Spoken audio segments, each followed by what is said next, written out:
Hi guys, and welcome to another episode of Kabir Considers. In this video, we're going to react to the 5 biggest hurricanes of all time. So all of us can see what's happening in Florida right now with Milton, what happened with Helene, what happened last year with Idalia. There's been many hurricanes that have happened, not just in the US, but around the world.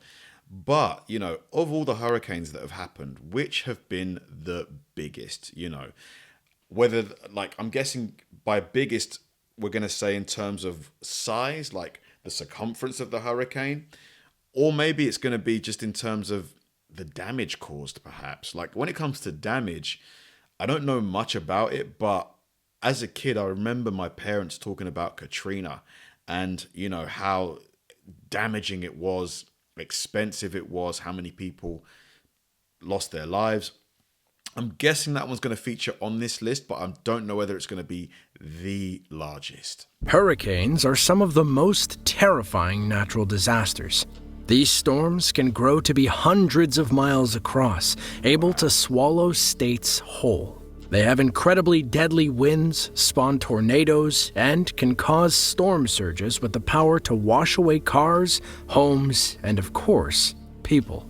Now, think about some of the most notable hurricanes throughout history. By what category can we measure their impact on societies? Is it how deadly they are? How powerful their winds were? How much damage they ended up causing? We think that all of these are noteworthy. Yeah, I mean, with tornadoes, they usually use the Fujita scale, don't they? Like the EF1 to EF5 scale. I'm guessing there's like a similar thing with hurricanes. So, here's our list of the 5 biggest hurricanes in human history, encompassing various categories. If you enjoy this video, be sure to subscribe to Underworld to see more just like it. In terms of natural disasters that have the potential to take the lives of the most people, few things equal the potential of hurricanes. One place in the world that generates a number of hurricanes each year is the northern Indian Ocean, except here, they're known as cyclones. As opposed to the rest of the world, this area is especially prone to severe destruction by hurricanes because many of the countries are on the poorer end of the spectrum, not offering its residents many options for shelter. And the homes there probably aren't built as strong as they are in, like, the US, for example. They're not as sturdy, so they're not going to be able to, like, resist a hurricane. This was the case on November 11th, 1970, when a monstrous cyclone formed out of the Indian Ocean. Named Cyclone Bola, it had its sights on the area of eastern Pakistan, which is now known as Bangladesh. Warnings were issued by the local meteorological service for residents to take shelter or evacuate. However, the majority of people did not have a place to shelter or were simply unable to get there. The storm struck with incredible force and devastated everything in its path. After everything was said and done, between 300,000 and 500,000 people lost their lives. This makes Cyclone Bola the deadliest hurricane in the history of mankind. That is One place that was struck hard was the city of Tazimuddin, where 167,000 people lived. After the cyclone passed, over 45% of its population had perished. What? I mean, outside of like World War I and World War II, this has to be like the highest fatality event ever. Like, outside of the world wars, what comes close? Like, that is insane. I cannot believe I've never heard of that. The vast majority of deaths were caused by the massive storm surge that the storm had brought, which was estimated to be 35 feet high. It roared over the flat, low-lying regions and swept away everything and everyone in its path. With so much damage done, it took many years before the area was able to recover. There are many various things that make hurricanes deadly, but one of the most infamous qualities is the storm's wind speed. Yes, high winds are commonly more associated with tornadoes, but believe it or not, hurricanes can have sustained winds that are as strong as an F3 tornado. That's like a tornado that is nearly as big as a state. Now, you may think that this is a bit of an exaggeration. However, you'd be wrong. This next hurricane proves it. In October of 2015, a hurricane formed just off the coast of Mexico in the eastern Pacific Ocean. This was Hurricane Patricia. It was one of the most perfectly formed hurricanes they had ever witnessed. However, the hurricane had something that the scientists had never seen before: sustained winds of 215 miles or 346 kilometers per hour. Not only that, the wind speed built at an incredible rate. Within the span of 24 hours, the winds increased by 120 miles or 193 kilometers per hour. Winds of such speed had never before been measured in a hurricane. An F3 tornado is considered to be one of significant power, measuring between 158 and 206 miles per hour. However, the most powerful areas of Hurricane Patricia had sustained winds that were as devastating as an F4 tornado. This is incredible and horrifying at the same time, knowing that the part of the storm with such wind speeds can be as large as an entire county. Luckily, insane. For this particular storm, the loss of life was not as bad as it could have been. The biggest damage was done to farmland and suburbs. Around 10,000 homes were damaged, and over 100,000 acres of farmland were pretty much destroyed. Man, living in an area like that gets, hurricanes and tornadoes must be really hard. Like, I'm sure the insurance premiums must be more expensive than if you were to live somewhere that doesn't get a lot of these hurricanes and stuff. Like, maybe double even. Maybe even more. Like, the cost of any sort of insurance, car insurance, home insurance, contents insurance, everything's got to just be higher. But hopefully the property prices are lower, because obviously, people aren't going to want to pay a lot of money for somewhere where they know their house might get blown away. We have talked a little bit about how monstrous hurricanes can be. One of the previous record holders was a storm named Typhoon Marge in August of 1951. This monster measured a whopping 700 miles across. To give you an idea, that's about a quarter of the distance from New York City to Los Angeles.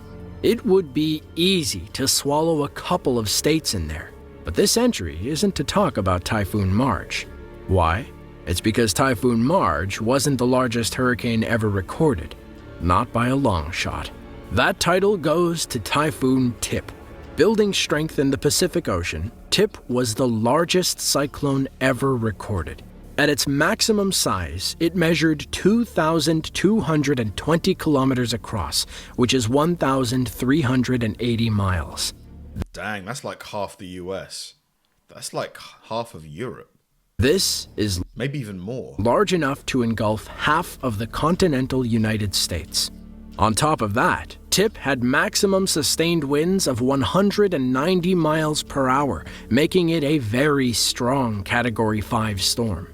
U.S. Air Force aircraft flew 60 different reconnaissance missions into the typhoon, making Tip one of the most closely observed tropical cyclones ever. Along with the sheer size and high winds, Tip dumped massive amounts of rain over parts of Japan and other countries. Tip was responsible for over 600 mudslides throughout the mountainous regions of Japan and flooded more than 22,000 homes. The storm eventually turned northward towards Russia and Alaska before finally breaking up. But in its wake, 42 people had died, with another 71 missing and 283 injured. Just makes me think, with Milton, like, how many people are gonna... I just hope that it's not more than Helene. I really just hope it's not more than Helene. Because that one, it's 250, I think, and climbing still. Oh, man, it's just... As you can see so far, there are plenty of ways to measure a hurricane rather than just size and strength. You have to measure it by how much it impacts an economy. In other words, how costly it is in terms of money.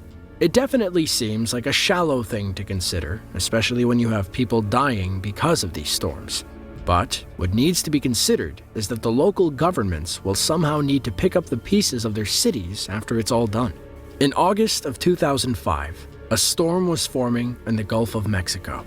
It started approaching the area of New Orleans, Louisiana. As it did, it suddenly intensified into a Category 5 hurricane as it struck. It was an incredibly disastrous event for the city, as Katrina brought with it over 20-foot-high storm surges. One reason for this was Wow, look at the way this roof is getting just ripped apart. because the city's levees were only designed to withstand the storm surge and power of a Category 3 hurricane. The incoming ocean enveloped the levees, sending massive amounts of water into the city, killing thousands and damaging nearly all of the structures. An estimated 80% of New Orleans was left underwater, with some places measuring nearly 20 feet deep. Hurricane Katrina caused $81 billion in property damages, but it is estimated that the total economic impact in Louisiana and Mississippi may exceed $150 billion, earning it the title of the costliest hurricane to ever hit the United States. $150 billion. Good grief. I mean, I have to think that some parts of Louisiana probably haven't recovered to this day. Like, that's a lot of money, man. That is a lot. And obviously thousands of people to oh, wow, disaster. You can talk to any meteorologist and they will tell you that predicting the path of a hurricane isn't exactly a science. There are many things that can go into determining the direction that the storm will take. The best things that scientists can do is to estimate where it will go, how strong it will get, and when it may fizzle out. So Cyclone John must have taken them completely by surprise. In 1994, just off the coast of Central America, Cyclone John formed. It wasn't much to be awestruck about, as it didn't initially pack much of a punch. It stayed off the coast and ended up traveling westward. Over the course of a couple of weeks, it just kept going and going and going, eventually reaching the Hawaiian Islands. By this time, it had strengthened to have sustained winds of 175 miles per hour. After John was done with Hawaii, it continued westward. A couple of weeks later, it turned north and fizzled out into nothingness. Meteorologists were astounded because typically cyclones only last a week or two and travel maybe a couple thousand miles. Cyclone John set records for both how far it traveled and how long it lasted as a hurricane. Once it had broken apart, John had traveled 7,165 miles, which is 13,280 kilometers. Additionally, it lasted for 31 straight days. Isn't that like halfway around the globe? Like, isn't the circumference of the globe like 15,000 miles or something? As a hurricane, which was also a record. As we said, there are many ways to measure a hurricane rather than to just look at its size, speed, or damage. Doing this helps us to understand many things about the large and deadly storms, thereby giving us a better ability to protect ourselves when we find ourselves under threat from one of these massive storms. To see more videos just like this, Man, oh man. It's just insane. Like, let's see here. How much is Hurricane Milton and Helene going to cost? Like, in terms of, the financial cost.